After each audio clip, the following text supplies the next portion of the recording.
اللہ اللہ اللہ۔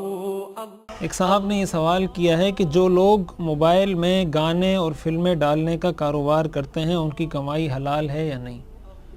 تو اس بارے میں اس چیز کو دیکھا جائے گا کہ وہ جو شخص ڈاؤنلوڈنگ کر رہا ہے، گانے فلمیں وغیرہ ڈاؤنلوڈ کر کے دے رہا ہے، آیا وہ اس کے ساتھ اس کا اور بھی کوئی کام ہے یا نہیں؟ یعنی مثلا اگر ایسا ہے کہ وہ موبائل بھی خرید رہا ہے، بیچ رہا ہے، موبائل کی ریپیئرنگ بھی کر رہا ہے، ساتھ ساتھ یہ ڈاؤنلوڈنگ کا کام بھی کر رہا ہے، تو اگر اس کا کام صرف اور صرف یہی گانے فلمیں ڈالنا اور یہ ڈاؤنلوڈنگ ہی اس کا کام ہے، ایسی صورت میں تو اس کی کمائی حرام ہے، اس میں کوئی شک شبہ نہیں، اس لیے کہ یہ ساری چیزیں ناجائز ہیں، گناہ کی چیزیں ہیں، حرام ہیں۔ تو آپ جب یہ چیزیں لوگوں کو فراہم کریں گے، اس کا ذریعہ بنیں گے، تو اس سے وہ آمدنی بھی حرام ہو جائے گی۔ ہاں البتہ اگر وہ شخص ساتھ کوئی اور کام بھی کر رہا ہے، موبائل خرید رہا بیچ رہا ہے، کمپیوٹر خرید رہا بیچ رہا ہے، ریپیئرنگ کر رہا ہے،